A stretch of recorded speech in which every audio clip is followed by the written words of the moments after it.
inferiores a 90 grados. Es decir, teníamos un triángulo rectángulo, por ejemplo, este que midiera 3, 4 y 5.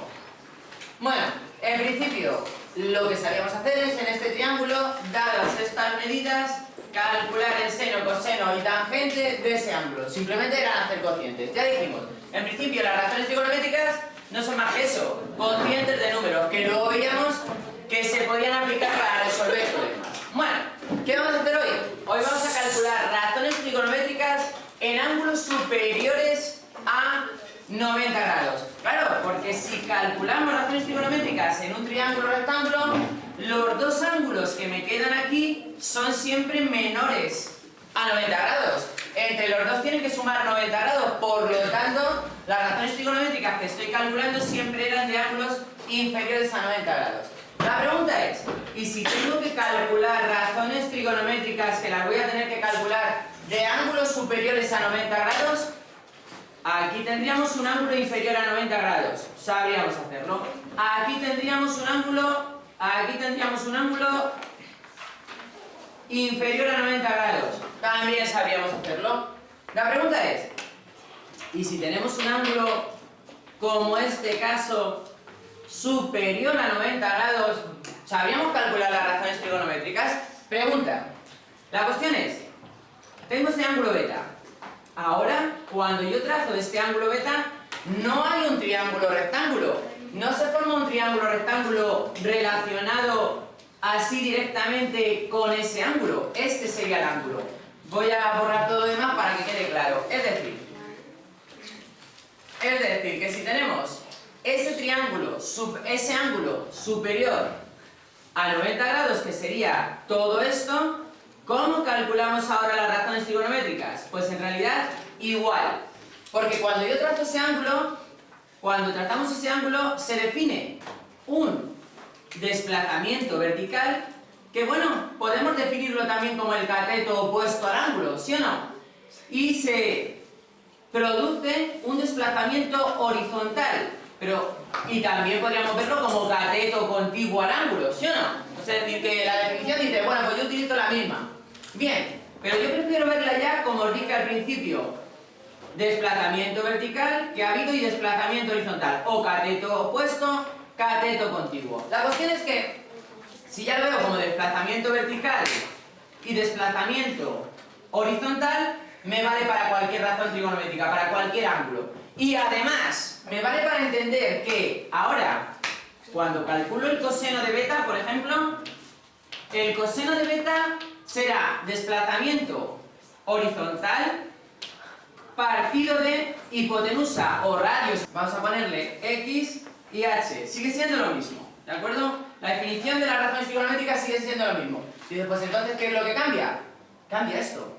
Porque ahora, cuando yo mido hacia acá, esta medida, ¿cómo es? Positiva. Pero cuando mido hacia la izquierda en los ejes coordenados, ¿esa medida cómo es? Negativa.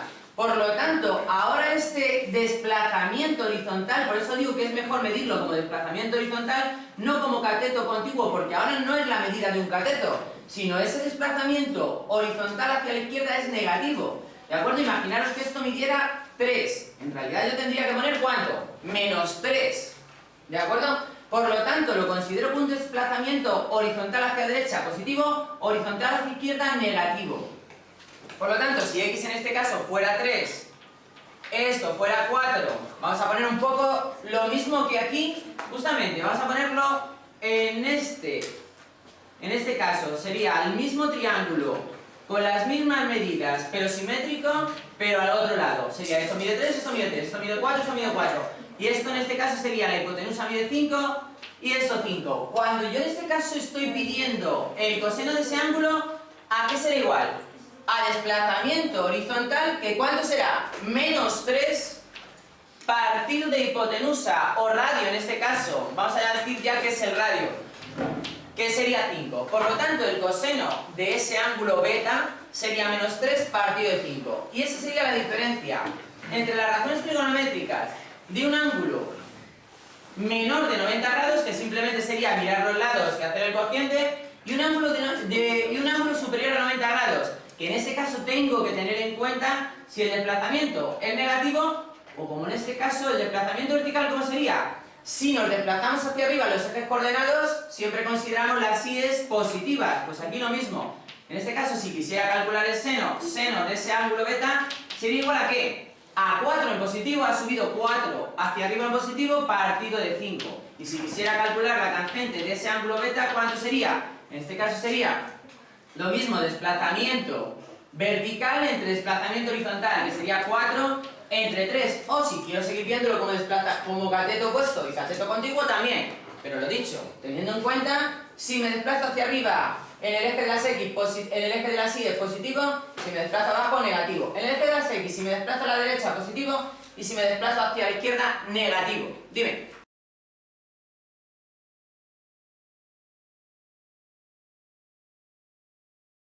Bien, exactamente. No es 3 en este caso. ¿Cuánto sería? ¿Cuánto sería? ¿La tangente cuánto sería? 4 entre menos 3. Efectivamente, eso estaba mal. ¿Por qué? El error. Haber puesto aquí un 3, que no es un 3, es en realidad el desplazamiento menos 3. ¿De acuerdo? Por lo tanto, lo que tengo que tener en cuenta ahora, cada vez que calcule un ángulo superior a 90 grados, es que los desplazamientos que se producen aquí, o cateto opuesto y cateto contiguo, ya no siempre van a ser positivos. Vamos al tercer cuadrante. Este será el primer cuadrante, segundo cuadrante, tercer cuadrante. En el tercer cuadrante, si trazo un ángulo, como por ejemplo este, ese, vamos a poner más o menos que sea simétrico y que sea lo mismo, ese ángulo, justamente, ¿qué desplazamiento horizontal tiene? Menos 3 también. Este ángulo ha producido un desplazamiento vertical, vamos a llamarle alfa. Ese ángulo ha producido un desplazamiento horizontal de menos 3. ¿Y qué desplazamiento vertical ha tenido? Ha producido, en este caso, menos 4. Efectivamente, menos 4. Por lo tanto, si ahora quiero calcular las razones trigonométricas de un ángulo que está en el tercer cuadrante, la definición es la misma que conocí hasta ahora. Bueno, entonces, en el tercer cuadrante, si tenemos estas mediciones, es decir, desplazamiento horizontal negativo, desplazamiento vertical negativo, ¿cuánto sería el coseno? El coseno de ese ángulo alfa sería ¿qué? Menos 3, desplazamiento horizontal, partido de radio, 5. Los conceptos, como he dicho, de las razones trigonométricas no cambian. Lo único que cambian son las medidas, que van a ser o positivas o negativas dependiendo del cuadrante en el que me encuentre, en el que se encuentre el ángulo. El seno de alfa, ¿cuánto será? Menos 4 partido de 5. Y la tangente, por último, de alfa, ¿a qué será igual? A menos 4 partido de menos 3. Vale, pues ya están. Esas serían las razones trigonométricas de un ángulo en el tercer cuadrante. Lo único que tengo que tener claro es los signos del desplazamiento horizontal y vertical, que eso me van a dar la diferencia en la definición, nada más. Vamos a por el cuarto cuadrante. Cuarto cuadrante, pues igual, si trazo aquí un ángulo en el cuarto cuadrante que fuera este, ¿de acuerdo?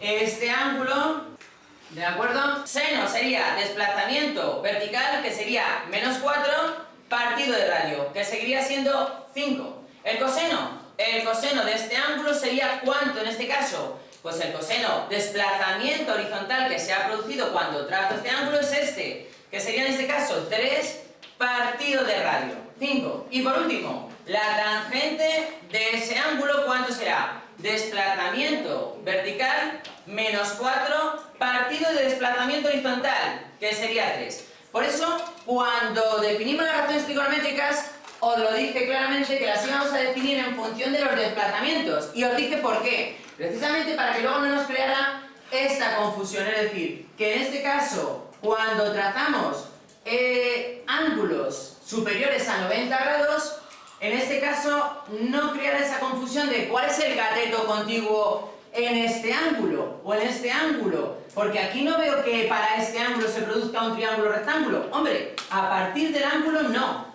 pero aquí sí se produce, y aquí también se produce, y aquí también. Bueno, pues para evitar eso, esa confusión, lo del desplazamiento vertical y desplazamiento horizontal. Bueno, terminamos.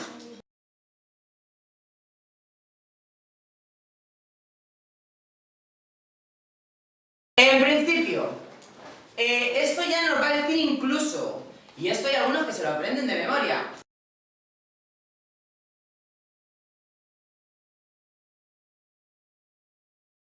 Signos de las razones trigonométricas. En el primer cuadrante, el seno, ¿cómo es? ¿El seno cómo es? ¿Positivo o negativo? ¿Quién va a marcar el signo del seno? El desplazamiento vertical. Y en el primer cuadrante, ¿cómo es el desplazamiento vertical? Positivo, por lo tanto el seno positivo. En el primer cuadrante, seno positivo. El coseno del ángulo. ¿Cómo va a ser el desplazamiento horizontal? Positivo, pues el coseno va a ser positivo. Y la tangente, que es desplazamiento vertical entre desplazamiento horizontal, positivo. Algunos se lo aprenden de memoria y empieza diciendo, primer cuadrante, más. Bueno, si simplemente mirar la circunferencia y mirar cómo se desplaza. Si se desplaza hacia arriba, si se desplaza hacia abajo. En el segundo cuadrante, el seno del ángulo. En el segundo cuadrante, ¿cómo va a ser? ¿Quién marca el seno? El valor del seno, el desplazamiento vertical. ¿Y cómo es en el segundo cuadrante? ¿Positivo o negativo? Positivo. Por lo tanto, el seno positivo entre positivo, positivo. El coseno en el segundo cuadrante. El coseno en el segundo cuadrante, de un ángulo del segundo cuadrante.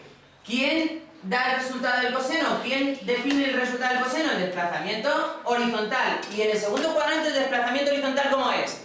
Negativo. Por lo tanto, el coseno va a ser negativo. Simplemente con que trate un ángulo y vea cómo son los desplazamientos, sé el signo. Y no me lo tengo que aprender de memoria. Y por último, la tangente, que va a ser desplazamiento vertical entre desplazamiento horizontal, más entre menos.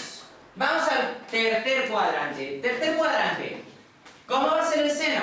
El seno del tercer cuadrante, ¿cómo va a ser? Pues ¿cómo es el desplazamiento vertical? Negativo. Pues negativo. El coseno de un ángulo del tercer cuadrante. ¿Cómo es el desplazamiento horizontal? Negativo. Pues el coseno negativo. Y la tangente. ¿Cómo es el cociente entre el desplazamiento vertical y horizontal? Menos entre menos, más. Y al cuarto cuadrante. El seno en el cuarto cuadrante, lo pongo por aquí. Seno de un ángulo del cuarto cuadrante. El desplazamiento vertical, ¿cómo es? Negativo. El coseno, ¿cómo es el desplazamiento horizontal? Positivo. Y la tangente, ¿cómo es el cociente entre el desplazamiento vertical y el horizontal? Menos entre más, menos. Por lo tanto, esto es importante para los problemas que vamos a empezar a hacer a partir de ahora. Saberse los signos de las razones trigonométricas, porque claro, no va a ser lo mismo estar en un ángulo del primer cuadrante que del tercero, que del cuarto, que del segundo. Y lo vamos a tener que tener claro, ¿dónde estamos? ¿Quién nos va a definir dónde estamos? Los signos de las razones trigonométricas, ¿de acuerdo?